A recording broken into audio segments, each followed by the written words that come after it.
officers search a fanny pack under consent to search the vehicle? Hey guys, my name is Anthony Bandiero, attorney and senior legal instructor for Blue to Gold Law Enforcement Training. This question comes from an officer in San Diego, California. The officer says, during a traffic stop, the driver gives consent to search the vehicle. So far, so good. The driver is then taken out of the vehicle and is told to stand in front of the patrol car with the partner watching him.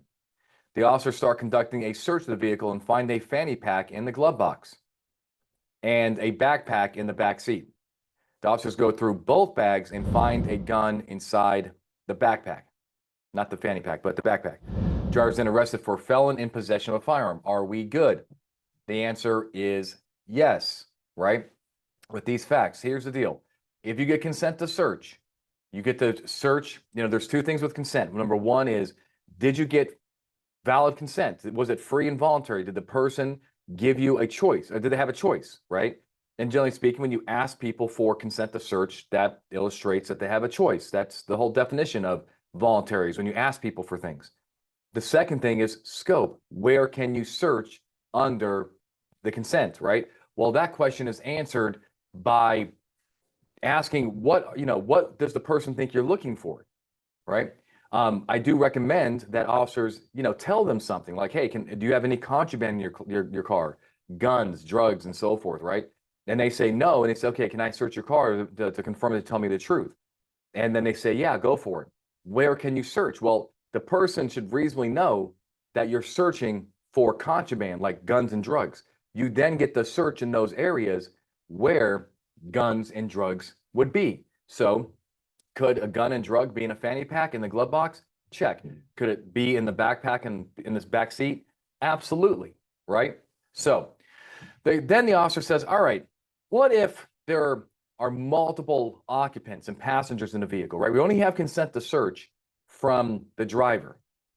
So what about that? Does that change things? And the answer is probably, because here's the deal. You can only search those things which you believe that the driver has common authority over. Common authority is this idea that a person who has joint possession, joint control, joint ownership, and so forth, they can allow you to conduct a search even though somebody else's rights are implicated, right?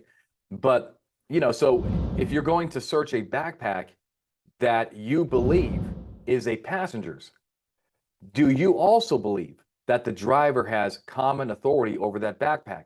And why would you think that, right? I mean, if you reasonably believe, let's say there's 4 people in the car and there's a backpack on the floorboard of the right rear passenger, and it seems to be there right there. I just think you're pushing it by trying to say, oh, the driver can give me consent to search that backpack. I don't think that's how it works. If I go into your car and we're going for a ride and I have my backpack and the cops pull us over and you give consent to search the car and the cop reasonably believes that the backpack is mine, it has my initials on it, I tell him it's mine, whatever, it's right near me, then the cop is going to need something more to get into that backpack, usually going to be my consent or the motor vehicle exception.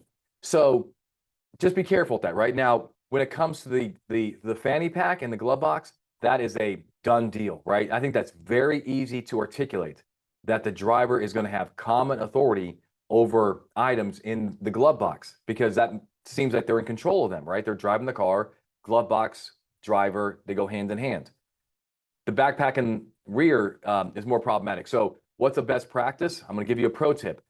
So you can try to establish, ownership. You can say, hey, driver, is that backpack in the back yours? And let's see what they say. Or what I recommend, hold it up and ask the occupants, including the driver, right?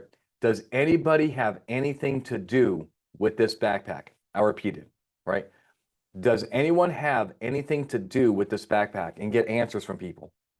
If they say no, then they have individually abandoned it.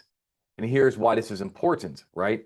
Number one, if it's abandoned, then it's not protected by the Fourth Amendment. So going into it is fine, right?